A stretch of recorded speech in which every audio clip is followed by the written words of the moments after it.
Hey folks, welcome back to my channel, Relationship Haven. My name is Gary, and I hope you're all having a wonderful day or evening, wherever you are.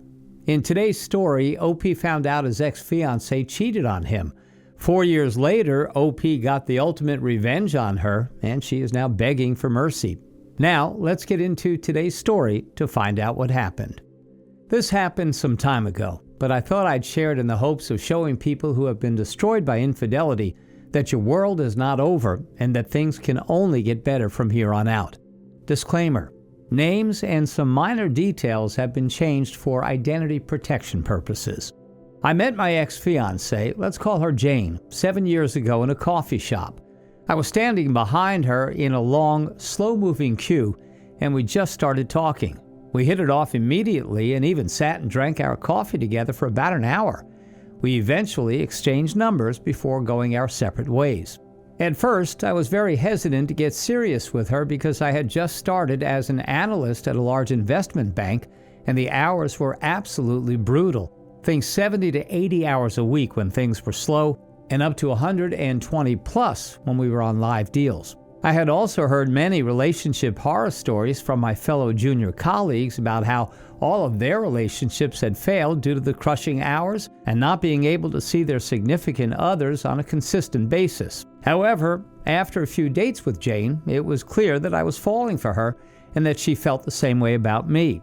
I brought up my concerns about my work hours causing our relationship to fail, and she told me that she really liked me, that it would be a shame if we didn't even try, and that if we stayed committed and were understanding towards one another, any storm could be weathered. So she was true to her word. The next 3 years were filled with Everest-like highs and hellish lows, but we persevered. She was patient and understanding and never made me feel guilty about all the super late nights spent at work and not with her. She showered me with love, care, and affection, and often told me how grateful she was to be with an amazing person like me. I in turn did everything humanly possible to love her like she deserved to be loved. To everyone's surprise, after the end of this 3-year period, we were going stronger than ever whilst all of my fellow analyst relationships crumbled and burnt. During this period, I decided that the time was right for me to start recruiting for private equity roles. If successful, my hours would be drastically reduced, and my already insanely high pay would increase even further. I also decided that I wanted to spend the rest of my life with Jane, this amazing woman who had stuck with me even through my sucky banking years as a junior. I bought a ring and proposed to her while we were on vacation in Spain. She said yes, and I was on top of the world. Now this is the part where everything goes to shit. She was in the shower one day and had left her phone on the bedside table. I had just the slightest urge to snoop.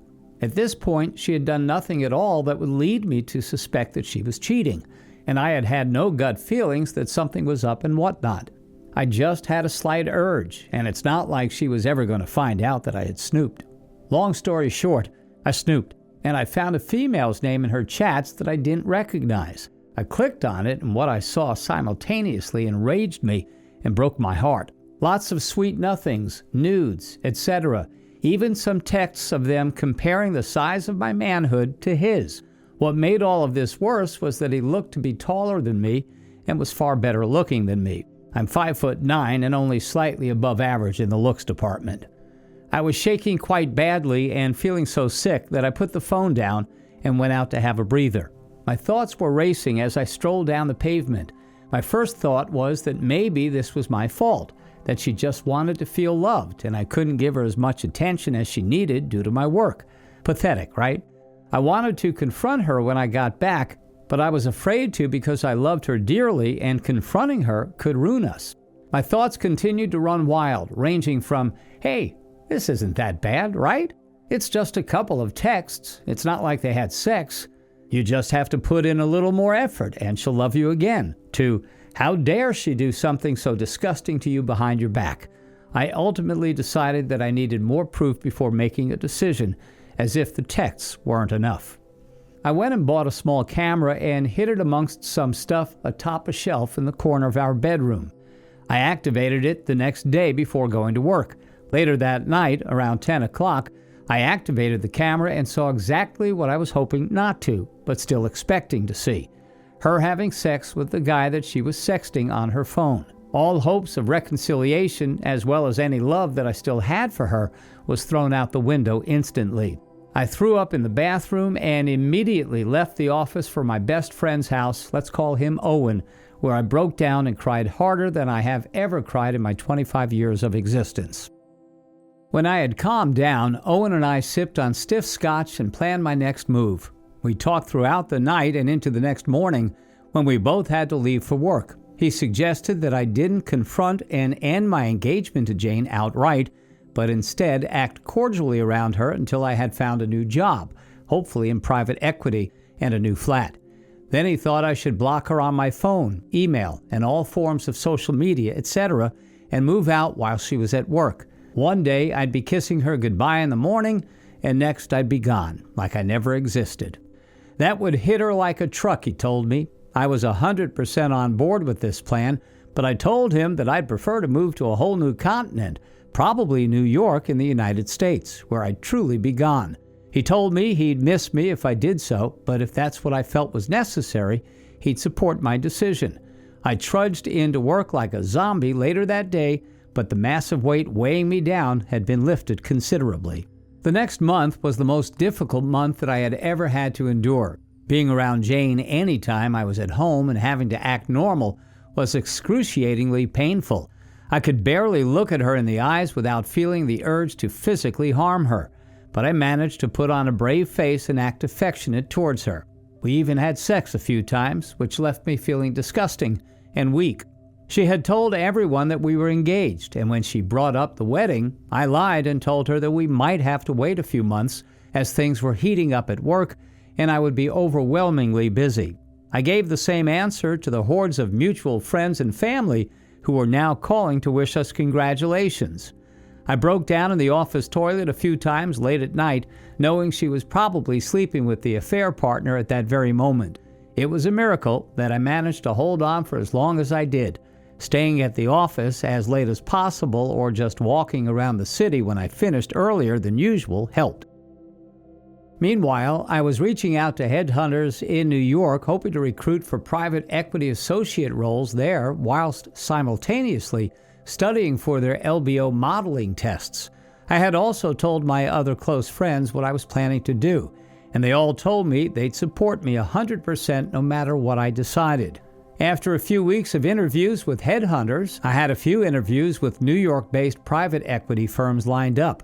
Everything was going just as planned, but this isn't a fantasy world. This is life, and life soon threw me a curveball that shattered my plan completely, but not in the way you might be thinking. I went out with Owen and another one of my friends, let's call him Antoine, one Friday night, and we ended up mingling with a group of people that Antoine knew. Among them was one of the most beautiful girls I had ever seen. I talked to her for a bit, and we got on well. Her name was Elisa, and she was Swedish. She was absolutely stunning and looked like Elsa Hosk. She wasn't like Elsa Hosk's identical twin. If you put them both side by side, you know who is Elsa and who is Elisa, but you get what I mean. We had a lot in common, namely the fact that she was doing her master's at my alma mater, and as a matter of fact, was doing the exact same program that I did. We also had both grown up in Asia. I was planning to jet off to New York as soon as possible, but I just couldn't resist exchanging numbers with her. We ended up going on a few dates and sleeping together. I had never felt this wanted and understood by anyone before, not even by Jane in the early stages of our relationship. And for the first time in weeks, I was genuinely happy. One night after sleeping together, we confided in each other our deepest feelings. She brought up how she was cheated on by her ex. I didn't prompt her, and how she hated and had absolutely no respect for infidels. I then explained to her my current situation, and she laughed, not at me, but in amusement and in awe at how I was going to drop a sledgehammer on Jane. She then asked me if there was any chance that I would stay and not leave for New York. I said I would consider it, but deep down, I no longer wanted to leave. I, of course, had no intention of getting involved with anyone, but Elisa was just so amazing, and I couldn't help but fall for her. Her views on infidelity also somewhat reassured me that she wouldn't ever betray me in such a horrible way like Jane did, should we end up together. What a massive curveball she was. Now, some may say this was cheating on Jane and I was just as evil as her now. I disagree with the former because she cheated first, so from that point on I had no obligation to remain faithful to her any longer. I agree with the latter. I am a savage. After interviewing with multiple firms, I got an offer to join the New York office of a large private equity fund. After inquiring about joining the London office instead, the managing director put me in touch with his counterpart in London. 2 interviews later, I received and accepted the offer to join the London office. I was overjoyed.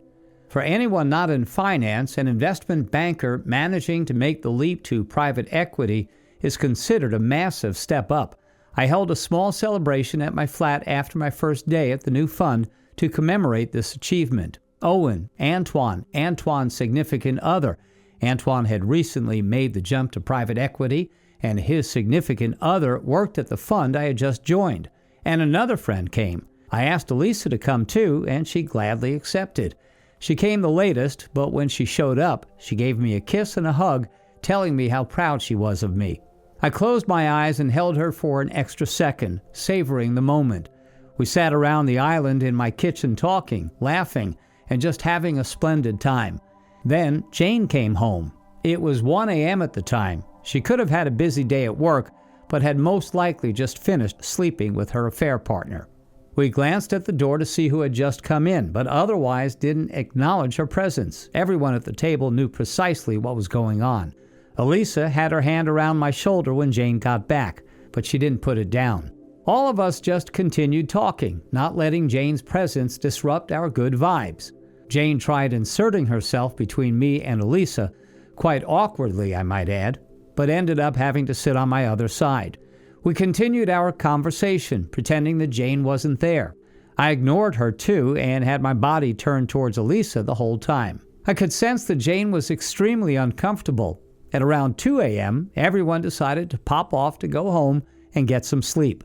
I opened the door and showed everyone out, and then, after some deliberation, put on my shoes and followed them. Jane asked me where I was going with a tinge of worry in her voice. "I'll be back in a bit," I responded, and closed the door before she could respond. I woke up at around 8 a.m. Elisa was still asleep next to me, so I just planted a small kiss on her head and headed home to carry out the final stage of my new plan. I had silenced my phone before going to bed because it was blowing up with text messages and calls from Jane. When I got home, Jane was sitting at the island looking dejected. Her eyes and nose were red from crying. If this was before she had betrayed me, my heart would have broken for her, and I would have done anything to cheer her up. But after what she had done, I felt nothing, not even a shred of sympathy. "Where were you?" she asked. "I fell asleep in the car," I replied. I didn't own a car, but at that point I didn't even care if my answers were incoherent. Gotta freshen up and get to work. I then hopped into the shower. I got out and put on my suit, then realized that she had to feel at ease if she was to leave for work, and she couldn't be at home if my plan was to succeed. All dressed up, I got out of the room, approached Jane, and gently placed my hand on her cheek. "Look," I told her in a gentle tone whilst looking into her eyes, "I have to go to work now, but I promise I'll come home earlier today to talk about this, okay?" I then kissed her forehead gently and told her I loved her. That was the last fake sincere kiss I ever gave her, and I was glad that I never had to do it again. The final stage of my new plan was to move out and ghost her, but instead of moving to New York, I would now be moving into a new and vastly more luxurious flat compared to my current one that I had secured the previous week in an affluent neighborhood near the city center. I had taken a day off from work to move out because weekdays were when Jane was away from home for the longest and most consistent period of time. I met up with Owen and Antoine for breakfast at a nearby restaurant. They too had taken a day off to help me out. When we were done, I checked her location on my phone, and sure enough, she was at work. We went back to my old flat and packed all of my things that I hadn't moved to Owen's flat into his car and left.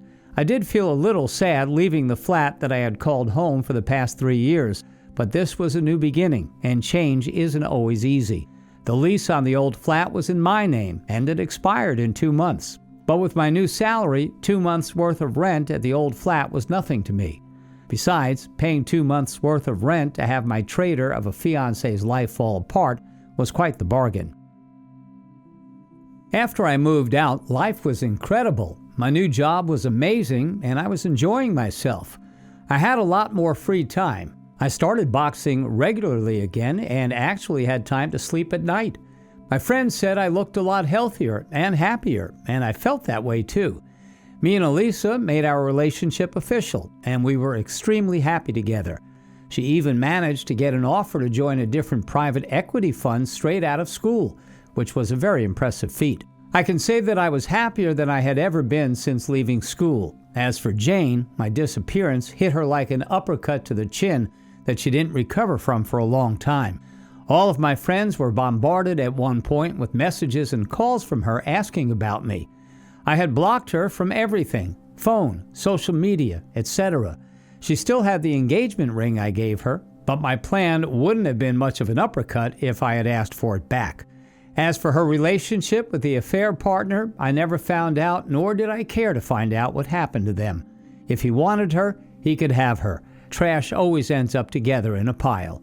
One day at work, after a morning meeting, I was walking back to my cubicle when I was greeted by an unsightly guest, a livid Jane standing between me and my cubicle. She lunged forward and started attacking me, streams of expletives and vitriol coming out of her mouth while she tried to slap me in the face. I deflected her blows easily. My cubicle mate, Kiara, and another colleague hurriedly restrained her. She fell onto her knees, sobbing and droning on. "I was so worried. I missed you. Where did you go? I love you. How could you do this to me?" I calmly took out my phone, found the videos of her and the affair partner getting it on, and played it, shoving the phone in her face. I sometimes still find myself laughing at the look of horror on her face when I think of it. She started hyperventilating. "Look," she said through her heavy breathing, "I can explain. It's not what it looks like." I couldn't help but burst out laughing at the line, "It's not what it looks like." It was clearly her getting screwed by another guy that wasn't her fiancé. I wanted to yell at her and rub all the bullshit that she'd done to me in her face. But in reality, it'd come across as me trying to convince her that she did something egregiously wrong. She knew full well that she had screwed up big time, and the guilt was already consuming her. "OP, look at me," she continued softly. "I love you. I will always love you. As long as the sky is blue, I will love you." "Here in London, the sky's always gray," I quipped back with a straight face and a smug tone. Kiara covered her mouth with her hand, stifling a laugh. Jane's tears were still in free flow as security intervened and escorted her out of the office. Another dose of karma hit Jane literally an hour later. I had arranged to meet with Elisa for lunch. When I got to my building lobby, she was already waiting for me. We kissed, then walked hand in hand towards the exit and right into Jane's bewildered face. There was an awkward pause with the three of us staring at each other. Jane proceeded to fall on her knees again and started bawling, probably just jealous that I'd left her for someone far more beautiful, or probably just consumed by guilt and regret. I'll never know, and frankly, I don't care to know. Elisa and I just sidestepped her and walked out into the open. The rest of this story involving Jane just has to do with the engagement and her friends and family, but that's a story for another time. As for me, life is still amazing. I was given the nod for vice president promotion at my fund last month, and I'm on track to make partner before I turn 40, hopefully. Elisa has become my new fiancé. I proposed to her last summer, and she tearfully accepted. We love each other dearly. We plan to get married when the pandemic is over and are already talking about having children together. The new lockdown really sucks for everyone, but we are very fortunate to have each other to count on during such trying times. That's my story, guys. I just wanted to share this in order to show that if you're a victim of infidelity, it's not the end of the world. You can always bounce back, level up, and reach new highs that you never thought possible. Have a great day, everyone. Wow, OP, what a fantastic story. I'm glad to hear that you were able to get the ultimate revenge on your ex-fiancé, and now you're living your best life. Continue to focus on healing from the situation while working on yourself. I wish you the best of luck, OP. Thanks for taking the time to listen to today's story. Don't forget to like and subscribe if you haven't already done so, and comment below on what your thoughts are on today's story. If there's a story you would like to share with me about your own situation or someone else's, then please do not hesitate to contact me. Take care, everyone.